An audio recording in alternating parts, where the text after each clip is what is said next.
പണത്തിന് വേണ്ടി എന്തും ചെയ്യുന്ന തുണി അയച്ചിട്ട് ആടുന്ന ലെവലിലേക്ക് തരം താഴരുത് എന്ന് അടുത്തിരിക്കുന്ന സ്വന്തം അനുജത്തി ഒന്ന് ഉപദേശിച്ചാൽ നന്നായിരിക്കും. ഞാനേ മുഖസ്തുതി പറയാണെന്ന് വിചാരിക്കരുത്. ഇത്ര ഐക്യത്തോടും സന്തോഷത്തോടും കൂടി ജീവിക്കുന്ന ഒരു കുടുംബം ഈ നാട്ടിലില്ല കേട്ടോ. പക്ഷെ വകതിരിവ് വട്ടപൂജ്യം. ഒരു പെൺകുട്ടിക്ക് എത്രമാത്രം ഫിനാൻഷ്യൽ ഇൻഡിപെൻഡൻസ് വേണം എന്നുള്ളൂ, അല്ലെങ്കിൽ ലിബർട്ടി വേണം എന്നുള്ളത് അമ്മയോട് ചോദിച്ചപ്പോൾ അമ്മ പറഞ്ഞത് എത്രത്തോളം ആവോ അത്രത്തോളം ആവാം. കുടുംബത്തിൽ പറഞ്ഞവരൊക്കെ അങ്ങനെ തന്നെ.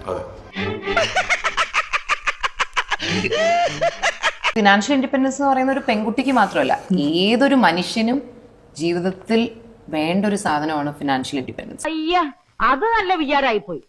ഇവൻ ശരിയല്ല. ഇവന്റെ ഉണ്ടകണ്ണ് കണ്ടാലറിയാം കള്ള ലക്ഷണമുണ്ട്. അല്ലോ, ഇത് കള്ള ലക്ഷണമല്ല, ജന്മനാ ഉള്ളതാണ്. മുത്തശ്ശ കേട്ടല്ലോ, ഇവളുണ്ടല്ലോ 10 രൂപ കൊടുക്കാന്ന് പറഞ്ഞ പൂരപ്പറമ്പിൽ പബ്ലിക് ആയിട്ടിരുന്ന് മൂത്രമൊഴിക്കുന്ന കക്ഷിയാ.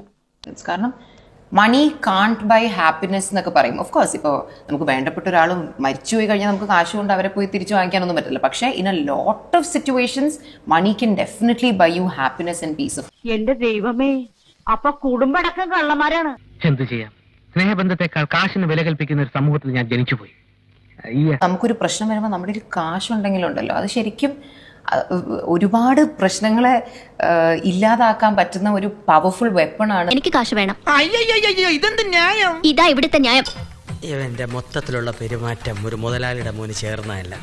നീ സൂക്ഷിച്ചോ, ചെക്കൻ ഇത്തിരി ആക്രാന്തം കൂടുതലുള്ള കൂട്ടത്തിലാണ്. പണം ഉണ്ടാക്കുന്നതിൽ വേണം അന്തസ്, അല്ലേ? ഇങ്ങനെ മാനം വിറ്റ് കുറെ പൈസ ഉണ്ടാക്കിയിട്ട് എന്താണ് കാര്യം? അതുകൊണ്ടൊന്നും നമ്മുടെ ജീവിതത്തിൽ എവിടെയും എത്താൻ പോകുന്നില്ല. കുറച്ചു കാലമൊക്കെ നമുക്ക് അടിച്ചു പൊടിച്ച് ജീവിക്കാൻ പറ്റും, പക്ഷെ അതിനപ്പുറത്തേക്ക് ഒരുപാട് കാര്യങ്ങളുണ്ട്. അത്രക്കുള്ള ബുദ്ധിയൊന്നും അതിനില്ലല്ലോ.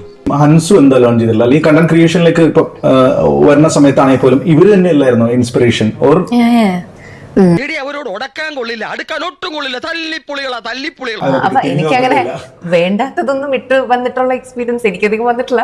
കാരണം ഞാൻ യൂഷ്വലി അത്ര നോക്കിയാണ് ഇടുന്നത്. ഇപ്പൊ വീട്ടിൽ അതെന്താണ് അഹാന, വേണ്ടാത്തതൊന്നും എന്റെ വീഡിയോയിൽ വന്നിട്ടുള്ള എക്സ്പീരിയൻസ് ഒന്നും എനിക്കില്ല എന്ന് പറയുമ്പോ അനുജത്തിനൊരു നോട്ടം. എന്നെ കൊണ്ടൊന്ന് പറയിപ്പിക്കണ്ട വെറുതെ. അവിടെ നെറ്റിൽ എഴുതി വെച്ചിരിക്കല്ലേ പഴയെന്ന്.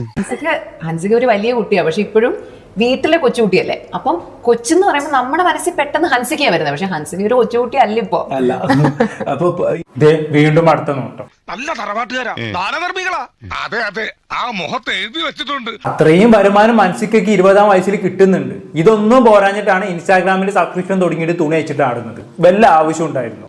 എന്തരാണെന്ന് അറിഞ്ഞൂടാ, മുഖത്ത് നിറച്ച് വിനയം വാരിത്തേച്ച് വച്ചാലും ഇടയ്ക്കിടയ്ക്ക് ഉള്ളിക്കിടക്കണ ഫ്രാഡുകൾ പുറത്തോട്ട് തള്ളിക്കാറ് വരും. ഇനി അങ്ങോട്ട് വരാൻ പോകുന്ന ഇൻസ്റ്റാഗ്രാം സബ്സ്ക്രിപ്ഷൻ യുഗമാണ്. ഇതെല്ലാത്തിന്റെയും ഒരു സ്റ്റാർട്ടിംഗ് പൈസ മാത്രമാണ്. ഇനിയും ഒരുപാട് പെൺകുട്ടികൾ ഇൻസ്റ്റാഗ്രാമിൽ സബ്സ്ക്രിപ്ഷന് തുണി അയച്ചിട്ട് ആടാൻ വരും. അവരുടെ എല്ലാം കൂട്ടത്തിൽ ഹൻസികയെ ഇനി കാണരുത് എന്നുള്ളൊരു ആഗ്രഹം കൂടി ഞങ്ങൾക്കുണ്ട്. അങ്ങനെ പറഞ്ഞു കൊടുക്കണം. അതുകൊണ്ട് എല്ലാത്തിനെയും വളരെ സില്ലിയായി എടുക്കുന്ന ഹൻസികയുടെ അമ്മയോട് എനിക്ക് പറയാനുള്ളത്, നിങ്ങൾ മകളുടെ അയഞ്ഞാട്ടത്തെയും ഇങ്ങനെ സില്ലിയാക്കി എടുക്കരുത്. അത്ര എനിക്ക് പറയാനുള്ളൂ.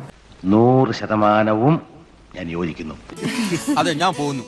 പോയിട്ട് വലിയ കാര്യം ഉണ്ടായിട്ടല്ല, പക്ഷെ നിക്കാൻ നേരമില്ല.